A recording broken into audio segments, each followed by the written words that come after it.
Hello sailors, my name's Andy and this is my wife Misty. A few years ago we bought an old neglected sailboat for $3,500 and I've been working on it ever since. I literally learned how to sail on YouTube, but later we both took some lessons. I used to think that sailing was only for rich people. It's not. I used to also think that you had to sail around the world to have fun. You don't. Click subscribe, give it a thumbs up, and join us, and we'll show you how much fun you can have coastal cruising on a cheap sailboat. Welcome to Sailing Solé.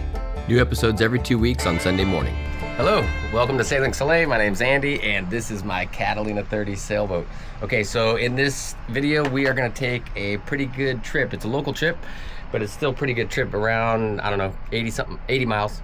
I don't know, we'll see when we get there by the time we tack and stuff, but we're going to Santa Cruz Island. My boat neighbor, Brian, on Pupfish, it's an East Wind Ho 24. He's taken his boat.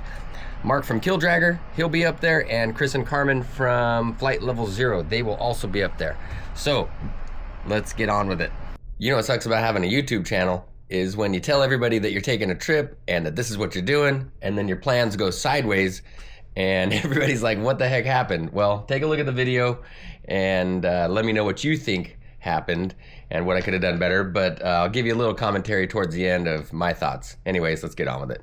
First things first, we still got some more provisioning and preparation to do, so that's what we're doing here. Just getting ready to go. I told you I was gonna bring the microwave, and I grabbed it from the RV, so that's what I'm doing, installing the microwave. Misty doesn't even know that I have it out of the RV.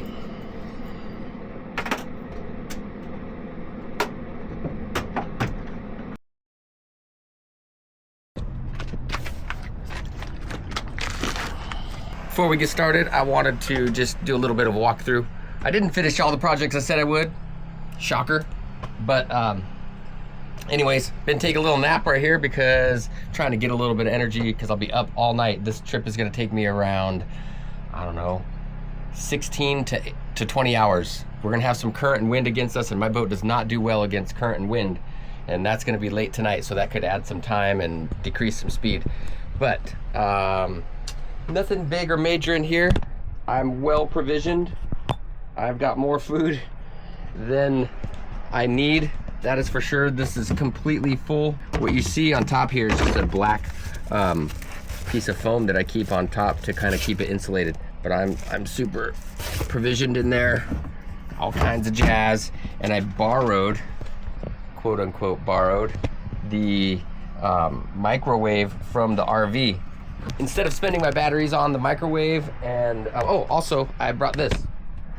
So I'm gonna try to not use propane if I can get away with it. I got a couple of different ways I can boil water. One of them is with this little chingadera.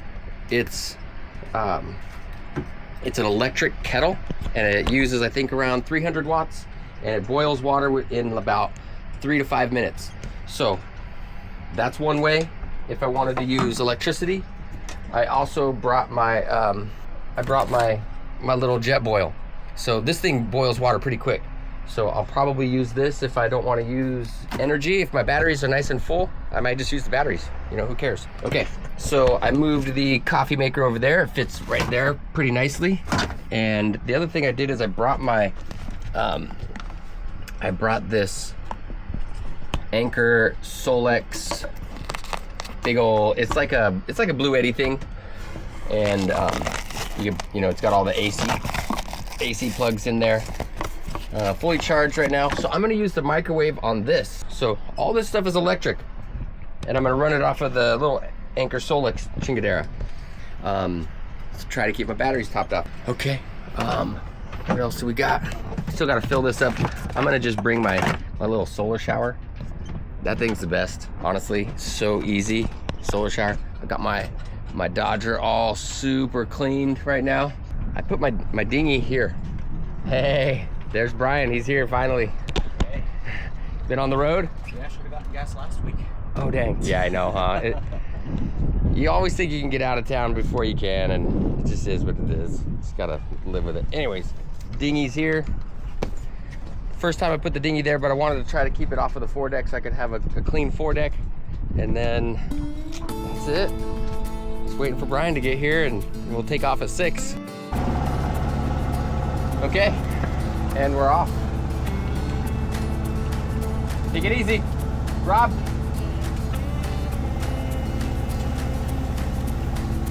Okay, we are taking off. Looks like Brian is pulling out behind me. Actual time, 6:19.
Motor sailing for the moment because I'm going to be turning in a second.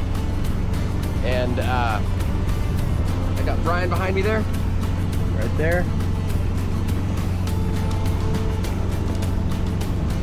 Beautiful out. Sunset's going to be in a few minutes.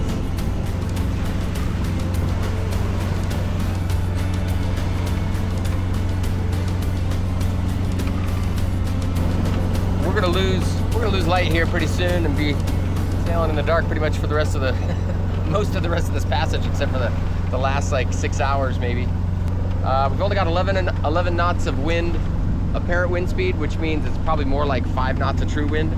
I do need to get up there and tighten up that mainsail, because when I raised it, I forgot to unzip this last like 2 or 3 feet, and I thought my reef was in and I was cranking on it, but it was stopping right there.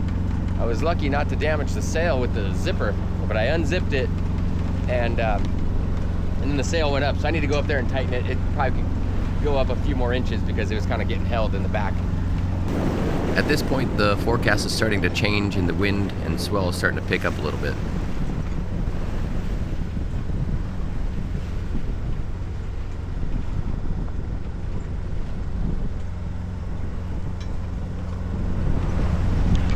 Camera's awesome. It makes it brighter than it is. It's pretty dark outside.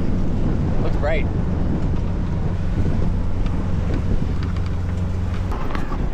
The wind has been absolutely freaking bonkers. Maybe it's just Hurricane Gulch or whatever, but man, it's bright. But I've been seeing 27 knots of wind, so I'm gonna go forward and put in a reef right now, and we'll see what happens after that. But it's been crazy. Right now we're at 21. And my boat knots. speed is at 1.5 knots, so that's But not that's gonna also work. because I slowed the boat, but I'm going forward. Oh my goodness. We have been getting our asses handed to us for the past hour and a half. About 23 to 27 knots. I know you can't see me. I'm trying to get something. I got a freaking light or something. So we are gonna turn back. This mission is a fail. We don't want to break something. The vertical acceleration is gnarly. You saw a little bit of it earlier, but it's even more now. It's wild. Here you can see I'm getting 26 knots of wind. It is crazy. Kind of died down for a minute right now.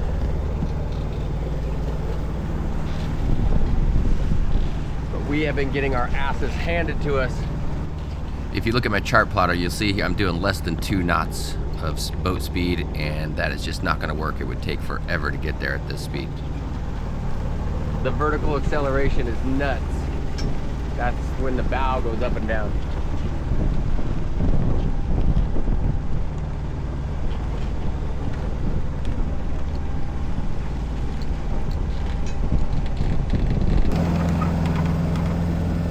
I'm headed back now in the dark here, and I'm playing freaking Frogger with all these tankers. or whatever, cargo ships.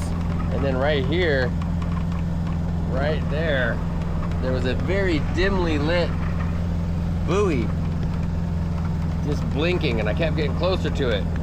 Kind of scared me. Ryan and I have made the hard decision, the hard choice of turning back. I feel a little bit like a wuss right about now, not gonna lie. It did rattle me, I ain't gonna lie. Everybody needs to know when, you know, when it rattles you. I ain't gonna act like it's all good and I'm super tough. F that noise. It was crazy. And of course, now that we turn back, the conditions are much, much less. Put it right close to my face. Ah. That was gnarly. Total wind shift. I turned around and I'm still on a starboard tack. This is wild. Wind feels a little warm. Might be Santa Ana's coming. We'll see. I don't know.